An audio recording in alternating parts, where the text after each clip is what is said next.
Good afternoon, everyone. Thank you for joining us. I wanted to make sure we gave everyone a little bit more time to join the program today, starting at 1 p.m.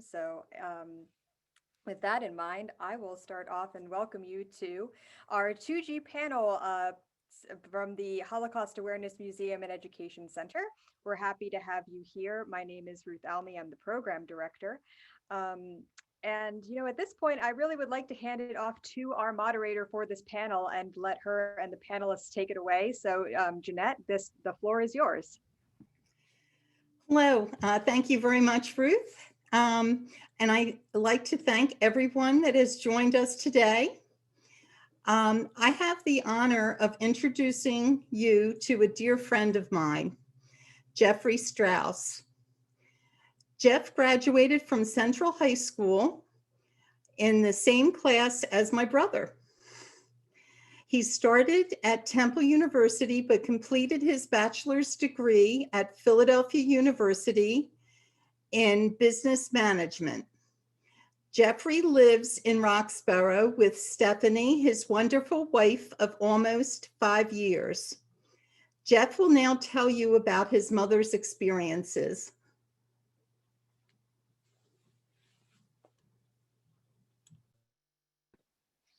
Thank you, Jeanette. I want to thank the Holocaust Awareness Museum and Education Center and you, Jeanette, for giving me this opportunity to speak about my mom's life. It is beautiful ways to honor her memory and to have her life live on within me, and by extension, all of you in the audience today. The following facts about my mom's life were ones I transcribed from an oral history conducted by Gratz College 36 years ago. I listened to this oral history just once before with my father, only to find it too painful and left it tucked away for 35 years until I was asked last year on Yom HaShoah to talk about my parents' lives. My sister and I sat with my mother when the interviewer explained that he would be asking my mother questions about her life experiences before, during, and after the Holocaust. The moment a question would be asked, my mother would burst out into tears. Many of the memories were too painful for her to put into words. I was unable to stay with my mom because I too was so upset seeing her in tears. Thank goodness for my sister Susan, who helped coach and direct my mother to make it through the interview. It was both of their strengths that contributed to the record of her life that I will share with you today.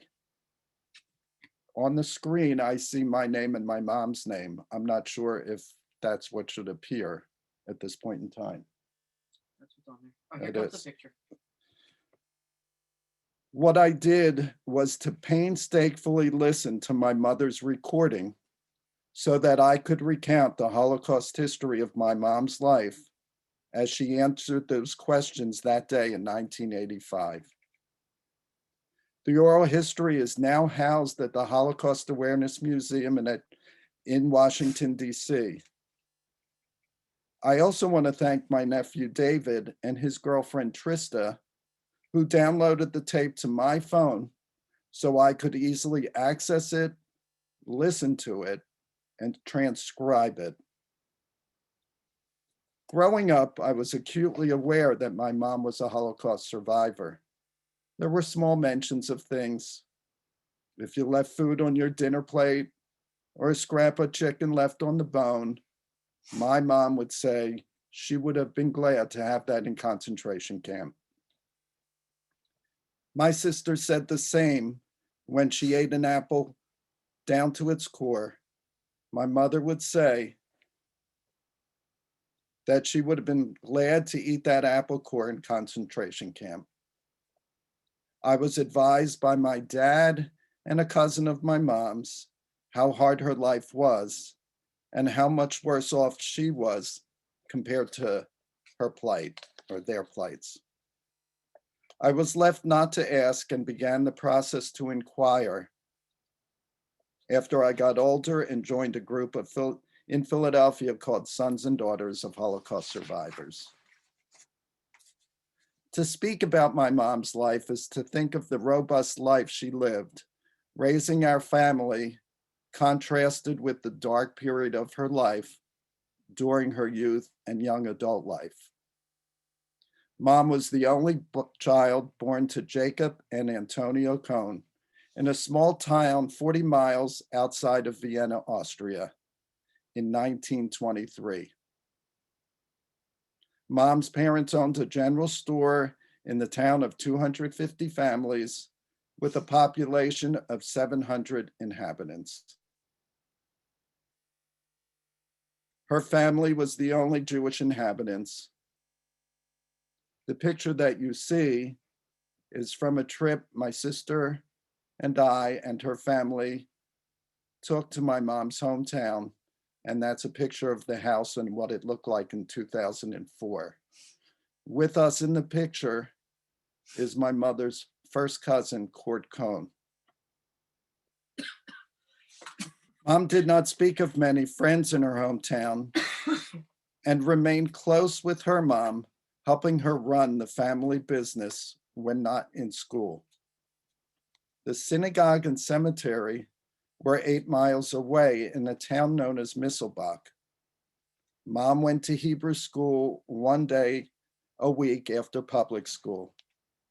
She would take a train from the school in the afternoon, but by the time she got there, classes were already in session and half over. She would then have to travel back by train to where her high school was and then take a bus back home.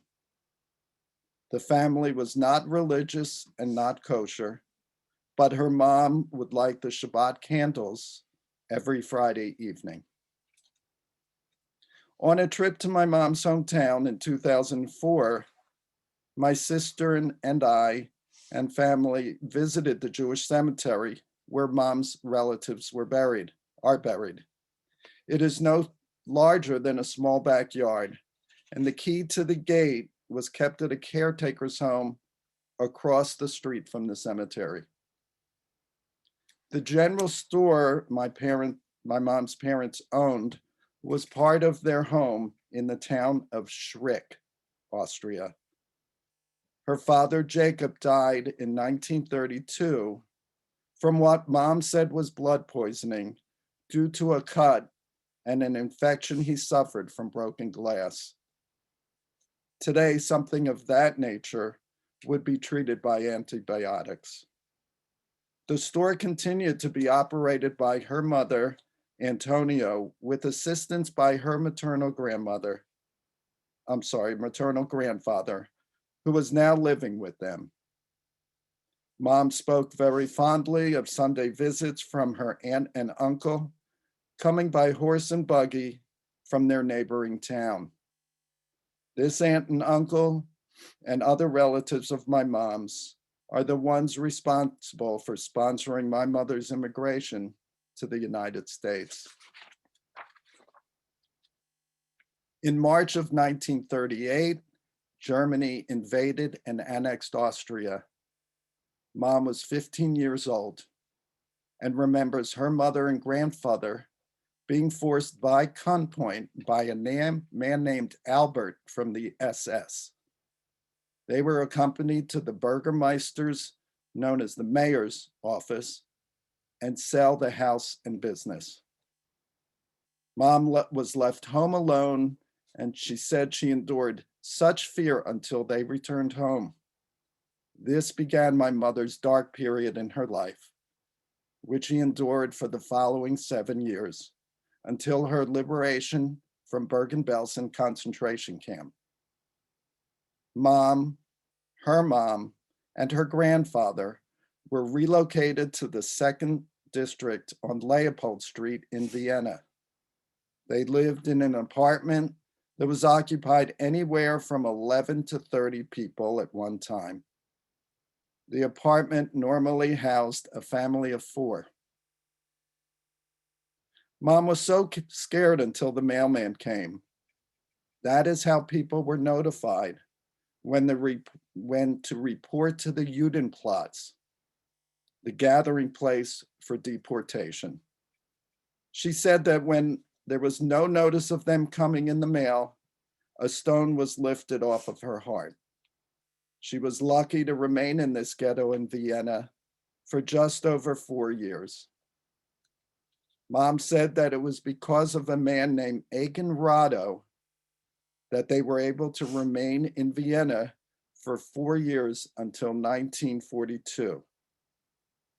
She said he protected them from deportation because he lived in the same building and he was the one who worked for the SS to empty vacated apartments as Jews were being deported. Mom spent 6 months of her 4 years in Vienna going to school with her cousin Ilse to learn domestic work and cook. The remainder of time, Mom worked in a household for a couple who lived on the outskirts of Vienna. She said she had to wear a Jewish yellow star. She had to stay home in the evening with nothing to do. Mom's age during the 4 years in the Vienna ghetto was 15 through 19. It was on September 29th, 1942. Mom, along with her mom, had to report to a school. Their time was up in the ghetto. 3 days after reporting to the school in Vienna, they arrived in Terezin, Czechoslovakia. Terezin was the model camp that Nazis used as propaganda to say that Jews were resettled to towns that provided all kinds of normal and enriching activities. Terezin used to be an armed services camp where now Jews were resettled. It had barracks with large rooms that housed bunk beds that were made of wood, 25 to 30 people living in a room. Mom met someone from Russia. He was a cook, and he hired my mom to work in the kitchen. He made soup that was extended with Einbrent, which she explained is flour to thicken the watery soup. My mom was able to move around in the complex. However, she was never able to leave it in the 2 years that she spent there. People were rounded up at night. They were known as Blitz roundups. People were placed in groups and frightened beyond belief. Mom and her mom met their fate, for on May 17th, 1944, shortly after almost 2 years in Terezin, they both were transported to Auschwitz. They were shipped in cattle cars with a kettle in the middle of the boxcar, which was used as a toilet. She said that people were chaotic, hitting one another, no room to sit, and people leaning on each other. They endured 2 days. Upon their arrival at Auschwitz, May 17th, 1944. Mom is now 21 years old. Upon arrival, they could smell the burning flesh from the crematoriums. They were given water, but they were told by others not to drink it. She stood in line for a count, was tattooed. However, her hair was not shaved. They were asked to write postcards to relatives, which she had in America, letting them know that everything was fine and that they were enjoying things. Every day was hunger, growing weaker as days passed. They slept in barracks on wooden planks. 6 weeks later, Mom reported to a women's camp. She was separated from her mother and never saw her again. They were beaten by non-Jewish Polish women who she said were dreadful. After 4 days in the women's camp, Mom was transported on July 7th, 1944, to work in an ammunitions factory in Gross Rosen, Germany. Young women dressed in overalls were coated in silver from the work that they were doing. It made them sick and they passed out. Mom stacked cartons 8 or more hours a day. They were not given much food. She became sick and she tried to hide being sick when she vomited. They were given weak soup with potatoes. As the Germans received word that the Russian army was approaching, the workers were evacuated in the winter month, January 1945, by foot to the town of Eger. This death march lasted for 4 weeks. They had shoes that were heavy boots from Auschwitz and sackcloths for clothing. They slept like chickens, huddled together wherever they could find shelter for the night. Upon arrival in Eger, near the Czech border, they were taken by train or truck, which Mom did not recall, to Bergen-Belsen. In Bergen-Belsen, Mom reported that they slept on the floor of the bunks that housed them. People were in complete desperation. There was hunger, anguish, and people dying around her. She would block this desperation out by picking up a broom to sweep to get away from the misery around her. Mom referred to April 15, 1945 as her day of freedom. The English army liberated Bergen-Belsen.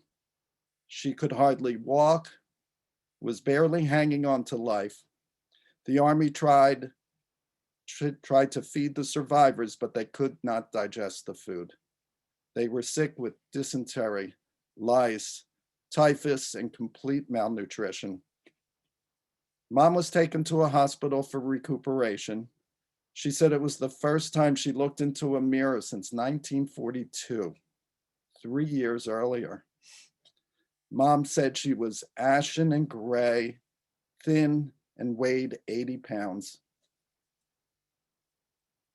2 months passed, and on July 8, 1945, Mom arrived in Lubeck, Sweden, where they placed her in quarantine. 1 month later, she went to an Austrian refugee camp. It was here in Sweden that Mom lived, learned the language, and worked in several different jobs for the next 2 to 3 years. She lived and roomed with a woman named Gretel, who Mom corresponded with and occasionally spoke with long distance over the phone over the years of her life. Mom received an affidavit to New York City in 1947 and emigrated. She lived with her aunt and uncle, her mother's sister, and she found a summer job as a chambermaid at a resort called the Wyndham Farm in Kingston, New York. A German Jewish couple from Philadelphia vacationing there met my mom and said they know a man in Philadelphia that they would like her to meet. They invited my mom to join them for the Jewish holidays in Philadelphia of that year in 1948.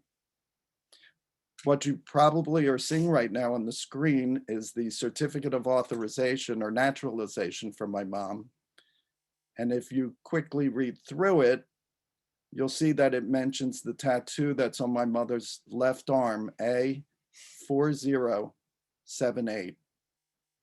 She lived with my dad at 3202 West Turner Street, which is just off of 33rd Street, which borders East Fairmount Park in Philadelphia.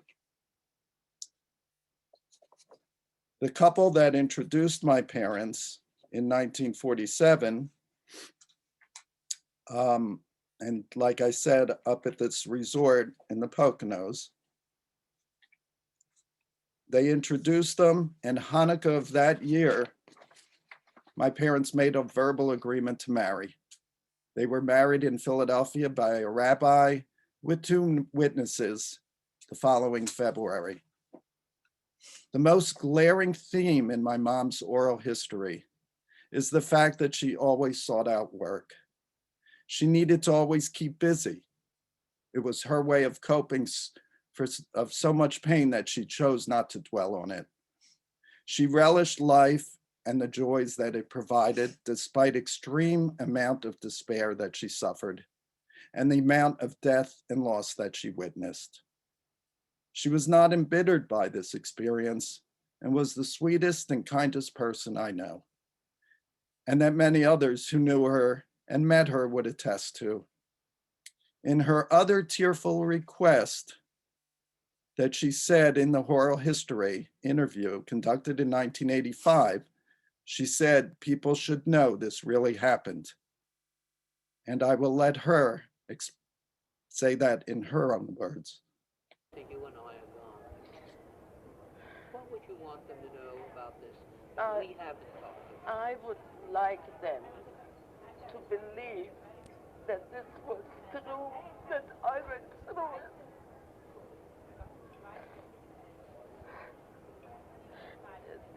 There's so many doubts in people's minds. We're going to have, I would like to know how many tapes you would like. We make a tape, you get a tape. Do you want one deposited anywhere like Yad Vashem? Would you want a tape for your children? Tell me, whatever I can do, I would make them available. I really appreciate that a lot. I feel One for you, that one my for your children. brother, I'm sorry, I beg your pardon. So I know that was hard to hear, but what my mom said, which is always hard to repeat, is that she wants people to know this really happened. And for those who deny it, she just wants to know there should be no doubt. She is and always will remain my living witness.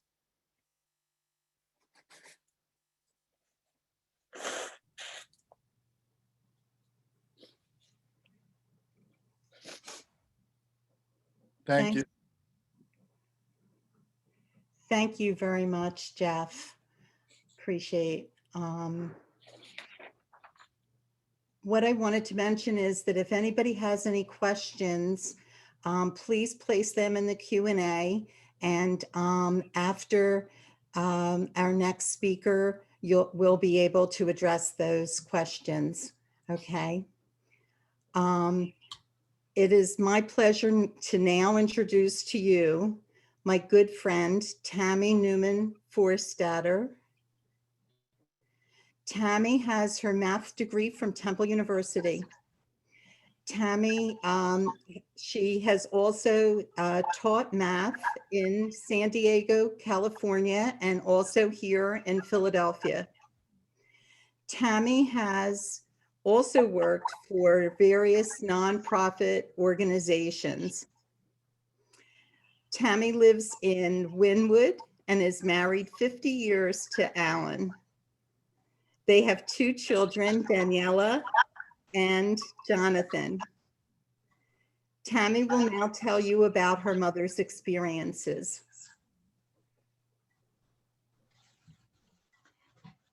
Thank you, Jeanette.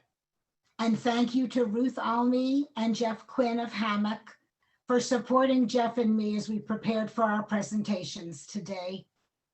I so appreciate the opportunity Hammock has given me to share about my mother's life before, during, and after the Holocaust.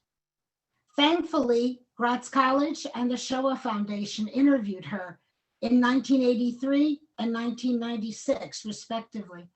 So I have learned much about her experiences, more than I could possibly include today. Many blank spaces in my knowledge of my mother's life were filled in by those interviews. Sadly, my father, Erwin Neumann, also a Holocaust survivor, shared little with me about his life and died before he was able to be interviewed. My mother went by the name Edie Neumann in the United States, but she was born Ida Eigerman, Itka in Polish, in Nowy Poland, 1.5 hours south of Krakow by car, near the Slovakian border. 10,000 Jews lived in Nowy in 1939. Nearly a third of the population, Mom said. Her childhood memories of being one of 6 children were mostly happy. She was part of what she said was a modern Orthodox Jewish family, and she attended Beth Jacob schools, a network of religious schools for girls in Poland. Her older brother Jacob and she were sadly the only nuclear family members who survived the Holocaust. My understanding is that those who were still alive in the Nowy Sącz ghetto in 1942, years after Mom left, were rounded up and taken to the Belzec concentration camp and murdered there. Mom mentioned happy times with friends as she was growing up. A particularly joyful memory was when she went to school in the winter by a horse-drawn sleigh. Her smile was wide when she spoke of it. I am so grateful that she had some happy times to remember. Shabbos, the Sabbath, and holiday dinners together with the family, which included her grandparents, who are in this photo with my grandmother. They lived with them toward the end of their lives. This was another highlight, a warm, loving family. But then darkness came. The Nazis had begun their hateful work in Germany, and in September 1939, they invaded Poland. Mom recalled to me how she remembered that day vividly. Hitler's shrieking voice heard through the speakers at one of the stores on the square where she and her friends were walking, her whole family running into the basement of the apartment building where her Aunt Rosalie lived, spending a terrifying sleepless night huddled together. They heard explosion after explosion outside. Later, she found out that the bridge over the Dunajec River, called the Danube River elsewhere, had been one of the bombing targets. When the morning came, they silently went outside. Mom remarked how it was so quiet. Then she saw a sight she would never forget. Artillery, tanks, and Nazis marching in lockstep, each carrying a gun. The war had come to Nowy Sącz, and with it, mandatory Star of David armbands for the Jews, rationed food, serious Jewish discrimination, and later, a Jewish ghetto. Although there was likely much anti-Semitism expressed before the Nazi invasion, my grandfather, Shia Schiff, who I understand worked as a door-to-door furniture salesman, found himself being discriminated against and harassed even more than before. My mother shared that one time he came home ill. Perhaps he had been beaten and was never the same. He stopped working, and soon after he died. My mother said it was from a stroke. Her older sister, my Aunt Ruchela, also died around that time at 21, apparently of kidney disease, Mom said. Incredibly sad times. Mom's mother was left with 5 living children in 1939, ages 23 to 8, Jacob, Ida, Chaim Sholem, Sucher Berish, and Dina, my aunts and uncles. After some discussion, it was decided that Mom's older brother, my Uncle Jack, along with many young men from Nowy Sącz, would run to the east to escape certain death at the hands of the Nazis. Mom, at that time 21, would try to enter Czechoslovakia, since it was still possible to find work there. And then she could send money home to her mother to help support the family. The youngest children went to what my mother called an orphanage, where they lived during the week, but were home for Shabbos and holidays. The border between Poland and Czechoslovakia was already closed, So I understand Mom was smuggled across the border by her cousin, walking through snow over a hill in the bitter cold to the town of Petrova, and stayed with her cousin there. After the war, she learned that at a later date, when she said the Nazis became more ruthless in Czechoslovakia, he was shot and killed by the SS for protecting his wife. After a week in Petrova, Mom moved on to Bardyav, where she lived with her uncle, her father's brother, and his family. She said she was fortunate enough to stay in contact with her mother and siblings by mail. I don't know how. While in Bardyav, she said she helped out with her uncle's textile business. At some point, she moved to Prešov, Czechoslovakia, where she found custom sewing work in a corset shop, work she had learned from her Aunt Rosalie during the summers of her youth in Novosanj. In Prešov, she worked for Gizzy Glotstein, who she mentioned often, and she became her close friend.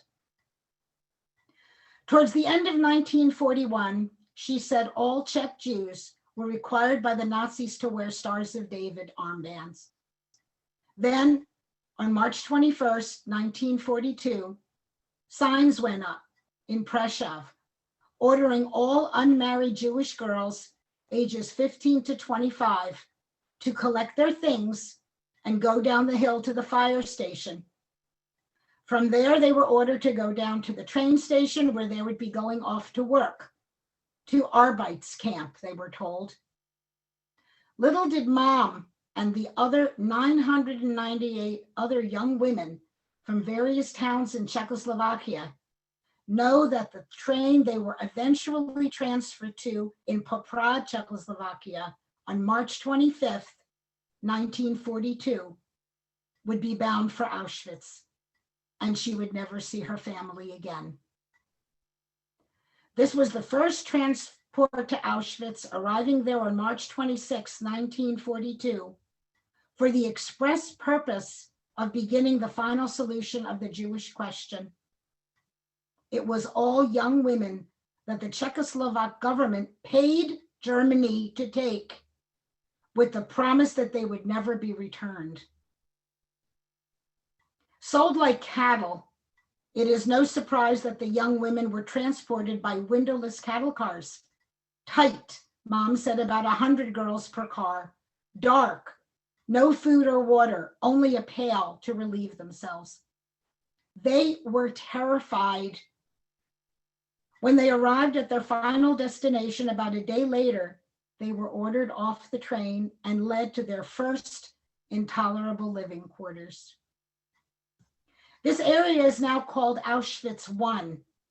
They were uncomfortable, hungry, and scared. When they arrived, Mom said about 30 girls were examined, apparently to see if they were virgins. And it was discovered that all of them were. Their heads were shaved.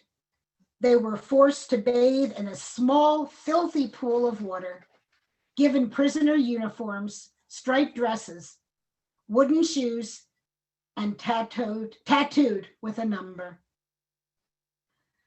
My mother was now known by her captors as 1930. They were taken to a building, rooms with straw all over the floor, were given a thin slice of bread and black coffee.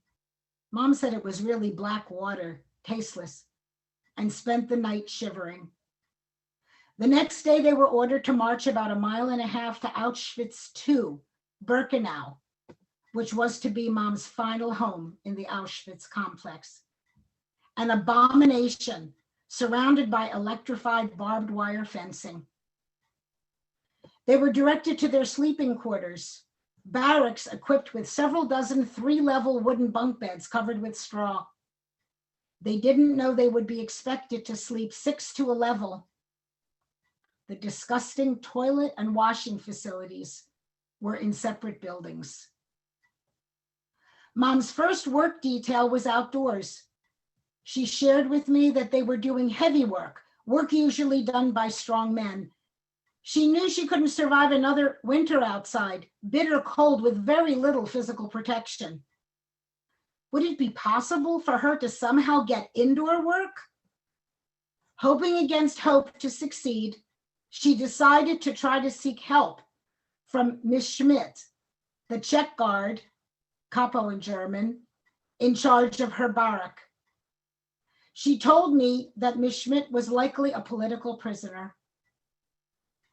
Mom traded part of her meager food ration for a dress and shoes obtained by a prisoner who had access to the filled suitcases brought by those on the transports to Auschwitz, items that the Nazis stole and would be sending on to Germany. Using a bit of saliva to shine her shoes, thinking her appearance could make a difference in her success at getting work indoors, she approached Miss Schmidt, who proceeded to find Mom an indoor job, ostensibly saving Mom's life. Mom never said if Miss Schmidt expected anything in return for her kindness. After the war, she saw Miss Schmidt dressed all in black, mourning her husband, in Prague, Czechoslovakia, walking her 2 dogs, and she excitedly approached her. They hugged tightly, a surprisingly pleasant reunion. Mom's work was now in Canada, the clothing sorting area from where the dress and shoes had come. Mom referred to it as the Bekleidungskammer, the clothing room. Her work was physically exhausted and emotionally painful. Seeing children's shoes and clothing was impossible to endure, but she and her fellow slaves were grateful for indoor work. Thanks to Mom's work in Canada, she did not need to endure the conditions of outdoor work in the winter and was able to miraculously survive a bout of typhus due to the devotion of her fellow workers. They surreptitiously physically supported her to the daily roll call, Celapel, where the prisoners were counted twice a day, and gently placed her under a pile of clothes for the day so she could rest and wouldn't be seen by the guards who would heartlessly have sent her to the gas chambers if they found out she was sick.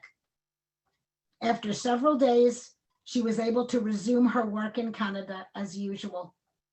She never forgot her friends' kindness. They, like Miss Schmidt, had saved her life.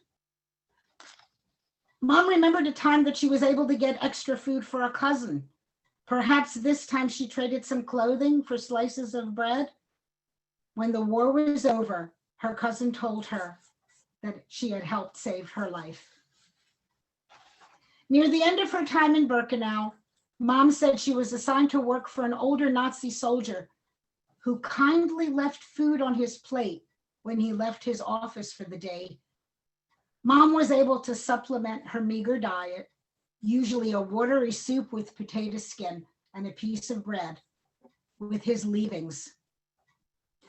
The days turned into weeks, weeks into months, months into years. Finally, when the Russians were advancing and the future looked dim for the Germans, many prisoners were sent by their Nazi captors on what was later called a death march in January 1945. Jeff's mother was also on that death march. Mom was one of them and remembered that those who faltered were killed. So tragic to survive till then and then be shot because you couldn't walk fast enough. It was bitter cold. She said they marched at night and slept in the barns along the way in the daytime to avoid being spotted by the Allied planes flying overhead, who were searching for the Nazis who were accompanying them on this march. After marching for many nights, Mom and others were ordered to board a train, which took her to Ravensbrück concentration camp in Germany, an awful women's camp where she said the living conditions were even worse than what Mom experienced in Auschwitz. Shortly after, she was moved to Malchow, a smaller camp connected to Ravensbrück, from where she was liberated by the Red Army on May 2nd, 1945. Oh, what a day that was. The joy she felt at liberation was immense, but it was short-lived. After some exploration, she learned that her family had all been murdered by the Nazis. She was all alone in her 20s with nowhere to call home. She found a way to reach out to her cousin Mendel in Bardejov, Czechoslovakia, and returned there, providing some support with childcare and cooking. Mendel had been in hiding, and his wife and 2 daughters, due to forged papers, had impersonated non-Jewish Czechs. Afterward, Mom decided to move to Prague, Czechoslovakia, living with other young women and working. She had a new lease on life, but was devastated at her losses. However, she managed to find some enjoyment with her friends after work. Mom eventually decided that remaining in Europe was not a good idea for her, and she hoped to go to America. She found her way to the Pucking, also known as Pine Hill, displaced persons camp in Germany in 1946, where she met my father, Jeanette Neumann. She was ecstatic when she later found out her brother Jacob had miraculously survived and was in a displaced persons camp for those intending to emigrate to Israel. Mom called it a kibbutz. And they were joyfully reunited, sobbing at their terrible losses. After a while, Mom and Dad married, and Mom wrote to her Uncle Bernard Schiff, who lived in Philadelphia. He had come to the United States in the early 1900s and raised a large family. She never said how she knew about him. Maybe Hayes helped her locate him. She heard back from him just before she and my father were ready to depart on a boat to Australia, the only place they knew they could go without needing someone to sponsor them. Uncle Bernard sponsored my mother and father, and after a tumultuous journey across the Atlantic, they arrived in the United States in September 1949. They had reached the Golden Land. With help from Uncle Bernard, they settled in Philadelphia in an apartment in the Strawberry Mansion section, along with many other Holocaust survivors. And I was born there in 1950. My mother bought a house in West Oak Lane in early 1957, and my sister Sharon was born later that year. My sister and I are in that photo. My mother and father had a house, Dad had a job. From nothing, they had made a life for themselves and their daughters. But nightmares continued to plague them, and their need to protect their children was all-consuming.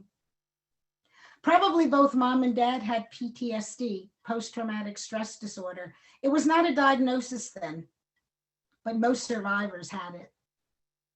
The tiny bit I knew of Dad's story was that he had run east like Mom's older brother and many other young men, and had been interred in several labor camps. At the end of the war, he traveled a great distance to learn that he had lost his entire family, except for, I found out later, an older cousin Golda, who had lived in his birthplace, Richka, Czechoslovakia, which is now in Ukraine. She and her husband Zalman had emigrated to Israel in the early 30s. And I met them there when my friend Rochelle, also a child of survivors, and I traveled and worked on a kibbutz the summer of 1970. That trip was and continues to be one of the highlights of my life. The tears and hugs when Golda and Zalman came to visit us in Philadelphia in 1982, shortly after my daughter Daniela was born, and my father saw them for the first time in about 50 years, was an incredible and unforgettable reunion. West Oak Lane was our home till 1964, when my family moved us to Northeast Philadelphia. And I lived there till 1972 when I married my husband, Alan. I can't believe our 50th anniversary will be this August. Sadly, Dad died in January of 1992, shortly after our son's birth. Mom lived another 15 years and passed in May of 2007. This is the photo that was taken by the Shoah Foundation on the day Mom was interviewed. We all joined Mom after the interview. Although I had known other survivors growing up, my parents had some survivor friends. My identity as a child of survivors was truly established while I was reading Helen Epstein's groundbreaking book, Children of the Holocaust, Conversations with Sons and Daughters of Survivors. I was so moved by the book that when I learned from the author that there were support groups for children of survivors forming in the United States, I found and joined one in 1979, a Jewish Family and Children's Service in Elkins Park, PA, and subsequently joined Sons and Daughters of Holocaust Survivors of Greater Philadelphia that same year. I had found kindred spirits to be my extended family. Both our moderator, Jeanette, and fellow presenter, Jeffrey, have along with me been decades-long members and friends. Alan and I brought 2 children into the world, our daughter Daniela, born 1981, and our son Jonathan, born 1991. With them, the 3rd generation was born in our family, a joy to us and my parents and Alan's. Hitler did not succeed in destroying the Jewish people, although 1 million of our brethren were slaughtered. I'm sorry, 1.5 million children were slaughtered, and a total of 6 million of our brethren. The seeds of my determination to find a way to work towards never again had been planted. A very special but heart-wrenching experience occurred in March 2017 when my husband, children, and sister joined me to visit Mom's birthplace in Novosanj and follow the circuitous route she took to Auschwitz. We were part of a group of several other descendants of the women on that first transport to commemorate its 75th anniversary. The vast majority of the women on the transport did not survive till the end of the war. And we said Kaddish, the mourner's prayer, for them at the Poprad train station and at Auschwitz. I'm trying to find out if there will be an 80th anniversary commemoration in 2022. I hope to go back if there is.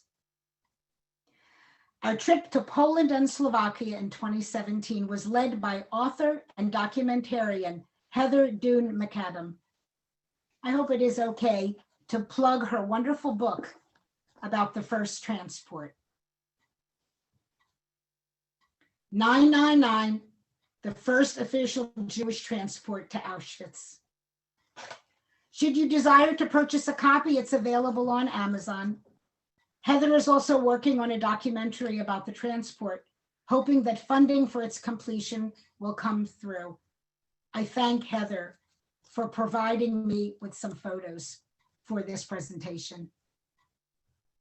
There has been some conversation in the Jewish community if survivor testimony, as important as it is enough to counter Jew hatred. I think it is not, but I am unclear as to what could be added to truly make a difference.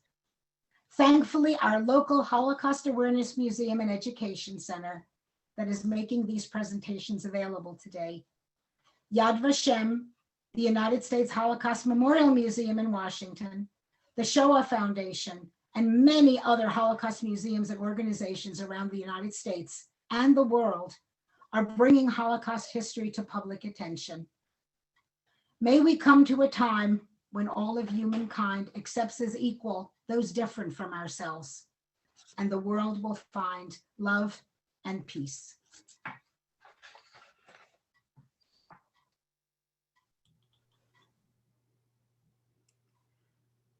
Thank you so very much, Tammy.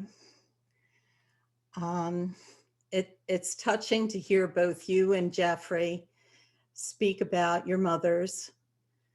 We have a number of questions that I'd like to do at this time. And if anybody else has more questions, please put them on the question and answer box underneath. My first question is going to be for both of you. So Jeff, if you would like to answer first, and then Tammy can continue. When did you first learn that your parents were Holocaust survivors? Well, I knew they had accents, and although I didn't hear the accent, friends pointed that out to me. But I knew fairly early on that my mom suffered some great loss. I knew we didn't have grandparents. And I certainly was a child when I became aware of these things, but I certainly didn't know the gravity of what had happened other than they were killed. So there were age appropriate things that made me be aware of it. I gravitated to the subject as I got older and went through Hebrew school. And I do remember in Hebrew high school taking a Holocaust course so that I could then confront my mom with questions, but that was very difficult for her to talk about.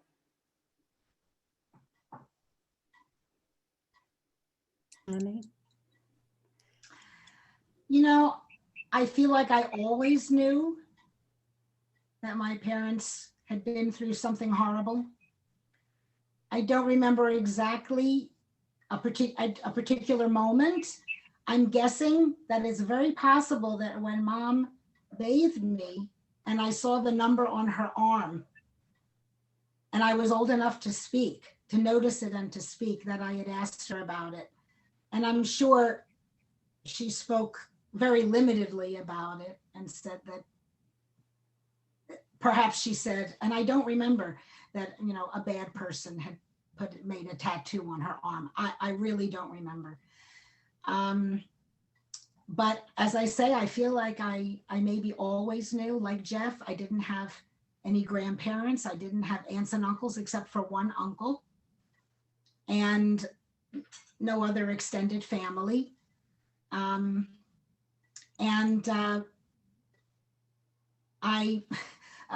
Just a side note, I guess I didn't see this as anything unusual. Yiddish was my first language.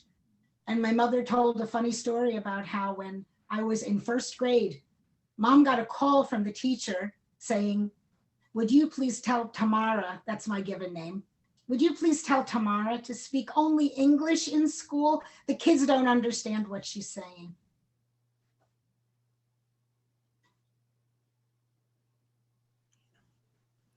I was going to ask you about Yiddish, so good. Here's my answer. Takes care of that question. Jeff, did your mom ever go back to Vienna? She did in the 1970s.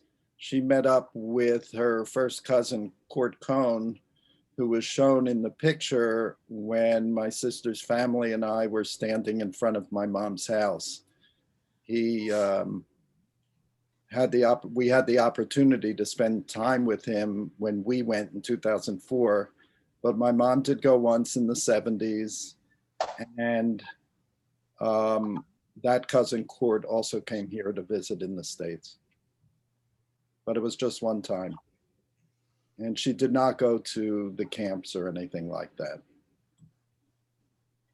Okay. Tammy, as you mentioned, your mom was one of the first 999 women who were transported to Auschwitz. How many of those women actually did survive other than your mother? I'm afraid I don't know the exact number. I'm assuming it was a small percentage.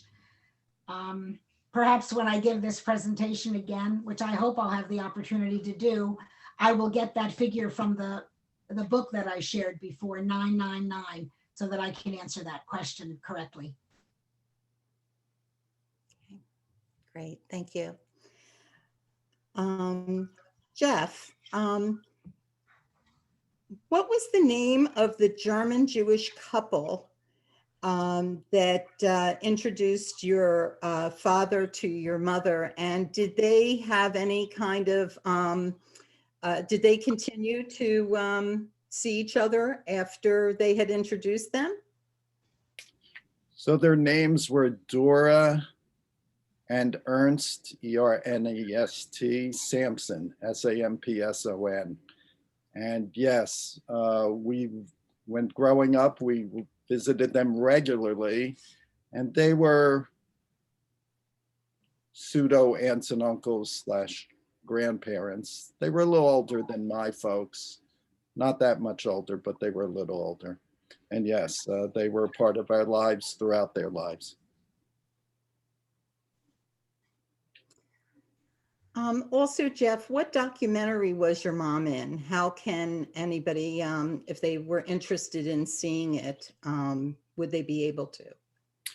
She wasn't in any documentary, but the only testimony that she made was that recording of an interview conducted by Gratz College in 1985 here in Philadelphia.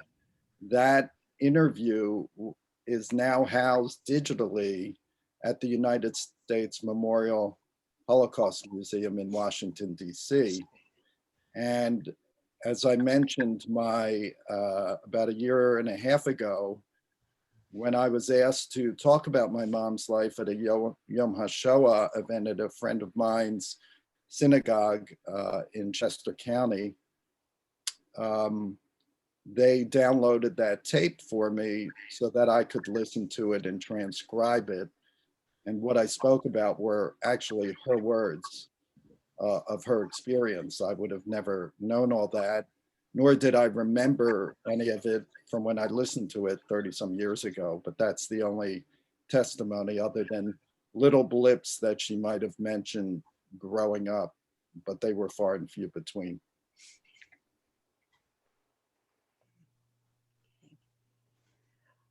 Tammy, who was the family that was in Bardaov? I don't know if I'm pronouncing the city correctly. There's a person that is watching today that her mother was on the 4th transport to Auschwitz. So my mother's cousin Mendel Schiff lived with his family in Bardioff and had a textile business. He was a first cousin to my mother. As I understand it, my mother's father and Mendel's father were brothers.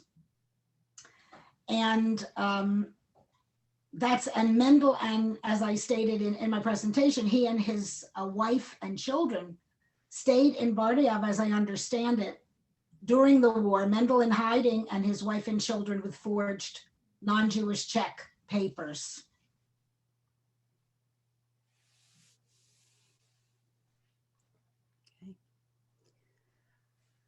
Jeff, there's a question about if you could talk a little bit about your experiences as having like really one survivor parent as opposed to having 2 survivor parents.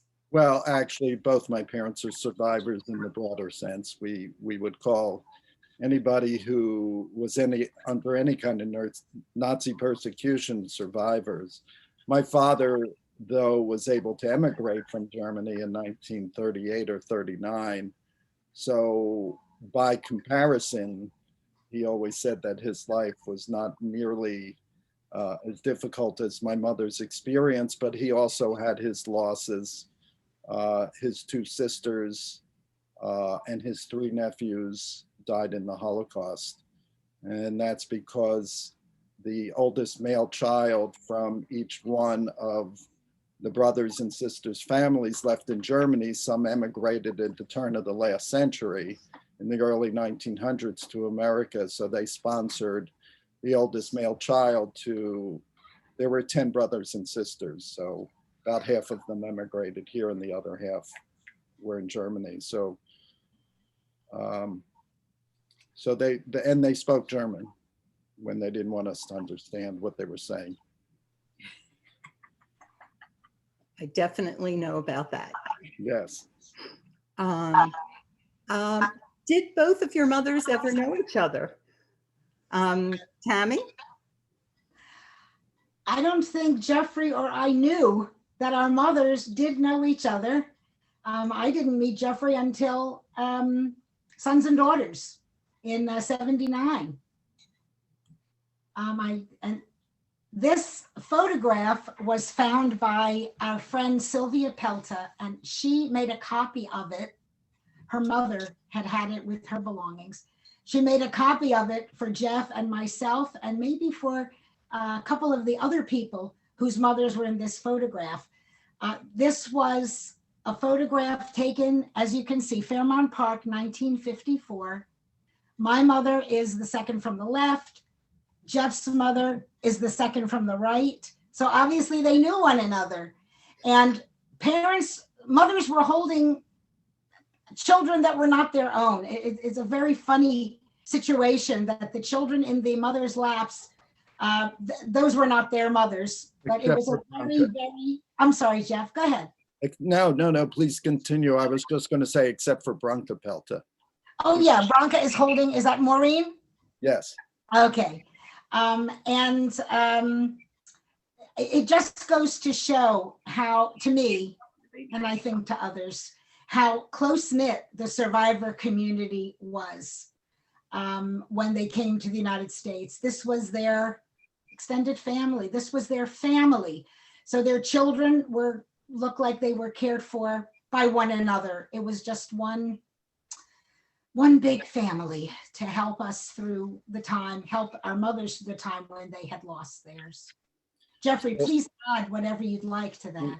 Sure. So the woman in the middle, whose last name is Messenger, is holding my sister Susan, who's about 2 years old. I wasn't born yet. The woman all the way to the right, her name is Branka Pelta. And I always say my parents were very good friends of theirs. These were all survivors. The woman to the left is Mrs. Sugarman, and she's holding the son of the woman that's holding my sister Susan in the middle. And Branka's holding her daughter, Maureen, her middle daughter. And we presume, Tammy, that you were out there playing with Sylvia somewhere in the park. I think so, probably maybe on that wonderful slide. I think we were not far from Smith Playground, the wonderful wooden slide that was the size of a garage. I don't know if you remember it, Jeff, but it was, you were probably too young, perhaps, or not born. Well, my parents had moved from Strawberry Mansion. By the time I was born, they didn't live there anymore. Okay, I'll just add one more thing, and that is most people who know me know that I usually do not wear any makeup. Today, I particularly wore lipstick, and I wore red lipstick. And the reason I did is, and you can't tell because it's a black and white picture, but when my mother came to this country, she started wearing red lipstick and wore it her entire life. So I am wearing it in honor and memory of my mom. Very nice. Would you say that your parents were overprotective of both you and your sisters? Jeff? Well, certainly. Yeah, I would say that, of course. They were, my mom particularly nervous and scared that something could happen. Some danger was always looming around the corner. So I think any parent, concerned and loving parent, would be overprotective, but there was certainly a pronounced feeling of that. Tammy?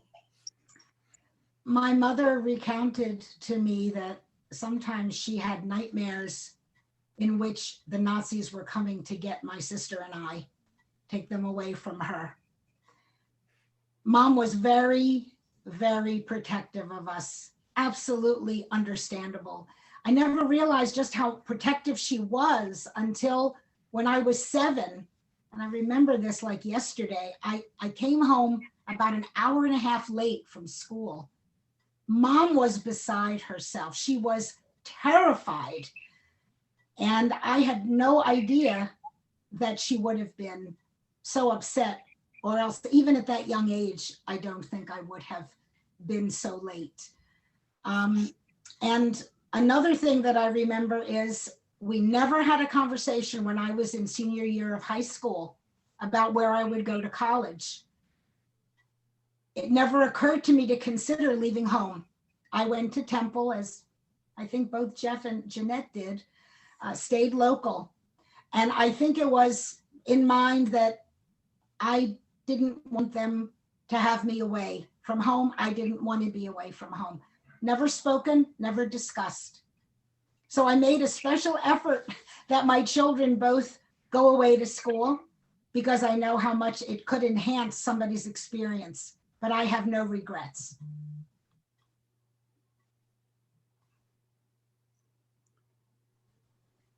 Jeff, did you want to mention anything about you and your sister as well? Say that again. Also kind of the same question as far as growing up with your sister and how that affected the two of you growing up, and how much your parents spoke about the Holocaust. Well, I think I addressed that a little bit before, where it wasn't spoken about that much because it was something very painful for my mom to speak about. And my sister would attest the same. As far as what she experienced about overprotectiveness, I'm sure she would agree on that. But sometimes, well, we're two different people. Experiences sometimes are unique to each of us. I'm not sure if I was given a little more latitude as a boy versus a girl. I'm not sure, but probably. Tammy, I have a question. How did your Uncle Bernard, Nancy's grandfather, who is on, find out about your parents and uncle and arrange to bring them to the United States? I'm afraid I don't have an answer to that. That is not something Mom and I had discussed. As I had stated in my presentation, I think it's possible that Mom had remembered that her mother had a brother, perhaps there had been, that lived in the United States. Perhaps there had been contact during Mom's youth between his family and my mother's family. I do not know. It's possible that, I'm guessing, that Mom perhaps remembered that, and when, I guess, HIAS and perhaps the Jewish Joint Distribution Committee came to help survivors reunite with family members, they searched for my mother's Uncle Bernard, and that's how they connected. And I'm so happy, Nancy, that you are on. You said you would be. Nancy and I connected through ancestry, through DNA, just in the last year and a half.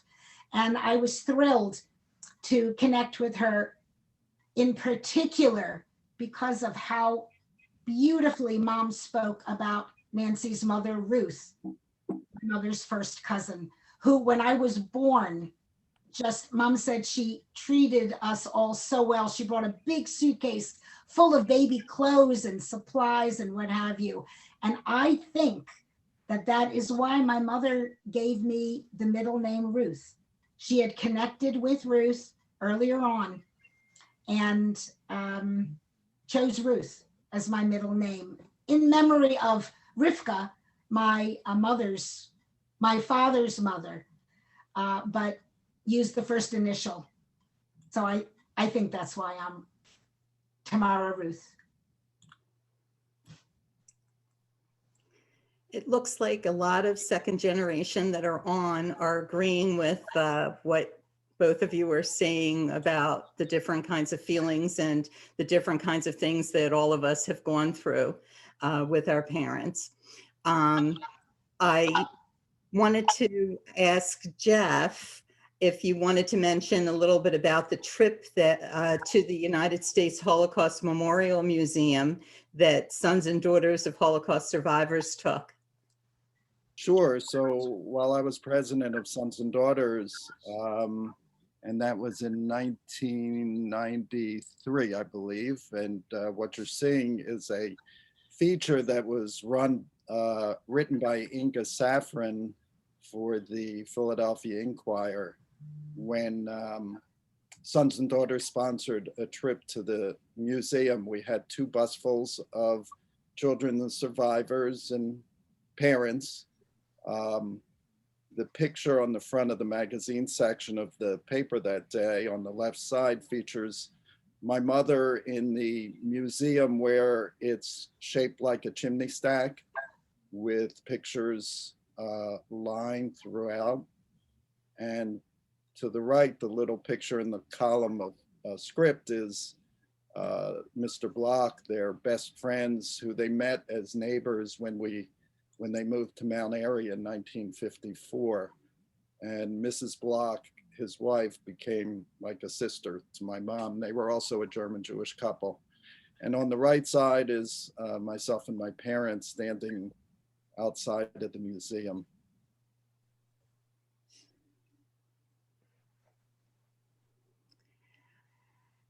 I guess this is also for both of you, the importance of being part of a second generation group and how that has affected the 2 of you and, you know, and such. I know that for me, it's been the best thing that I've ever had. All of you have been like brothers and sisters to me. And so I was wondering, you know, what your thoughts were and the importance of being part of Sons and Daughters of Holocaust Survivors. Tammy, do you want to start? I think it changed my life, finding all of you. The first step was when I joined the Jewish Family and Children Service for a support group of children of survivors. And I continue to connect with them. And some of them, it was a large group initially.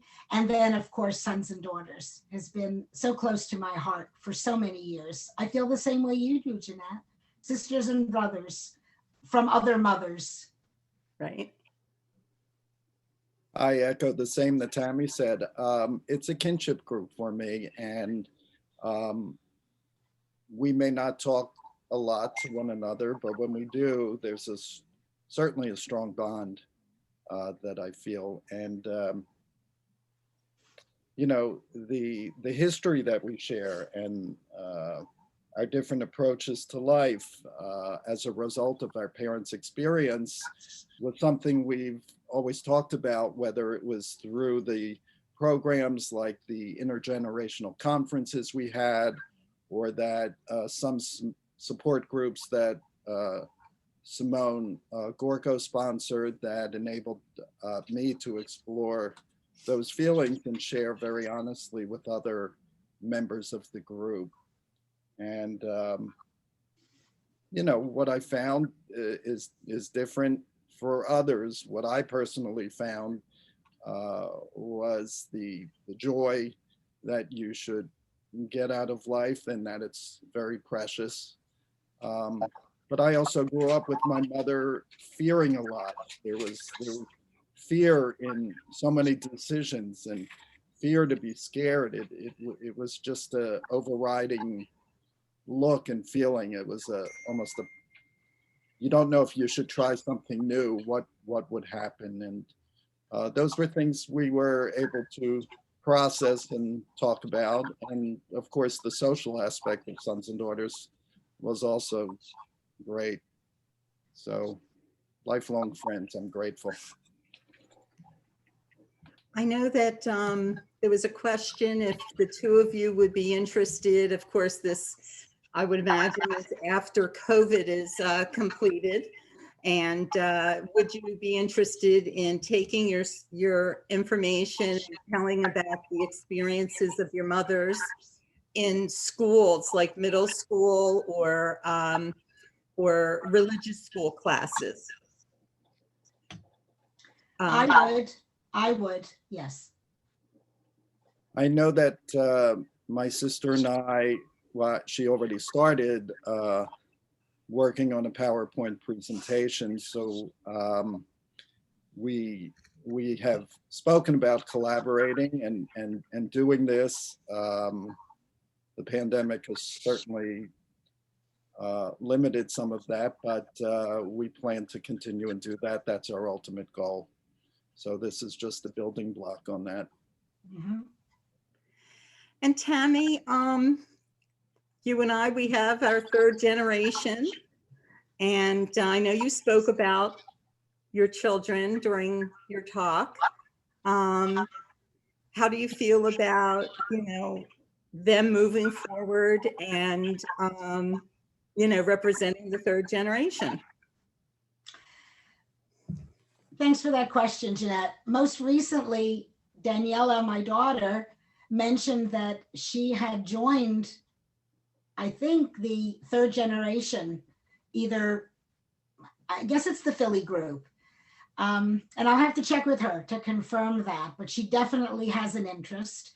And since both of my children were with me on the trip to commemorate the 75th anniversary of that transport, they feel I think they feel a commitment to remember. I think that Daniela at some point will probably be willing to speak about her grandmother's story and perhaps her experience growing up also. Our son, he's a little younger. We'll wait and see. Okay, well, there are so many wonderful questions that I'm not able to get to, and I apologize for that. We would like to maybe wrap up today, but I was wondering if the two of you would like to just add any final thoughts, some last thoughts for today. Jeff? Well, I would like to share, if you would, the map of the route that my mom took. And also, I believe there's a picture of the miles that my mom endured. So That's the miles one. this is the miles where my mom was born in Vienna, going to Vienna, then to Terezin, and just it gave me a real sense of the mileage and what she endured. It's just unfathomable.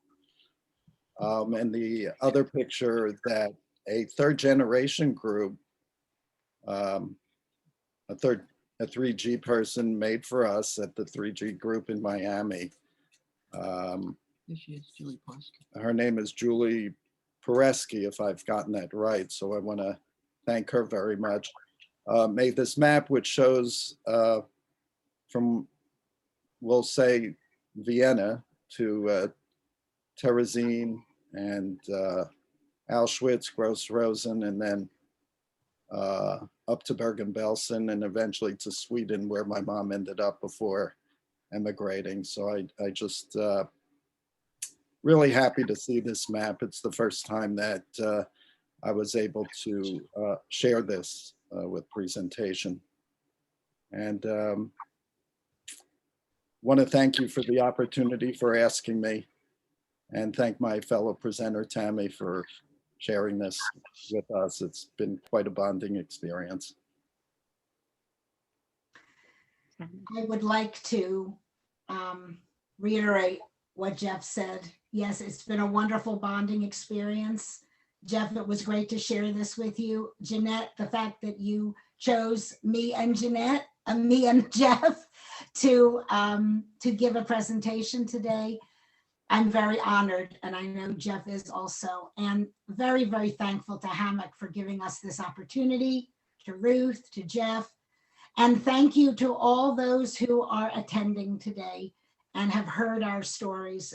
We hope it has been meaningful for you. It certainly has been meaningful for me to share, and I know it has been for Jeff. Thank you, Tammy. And thank you, everyone.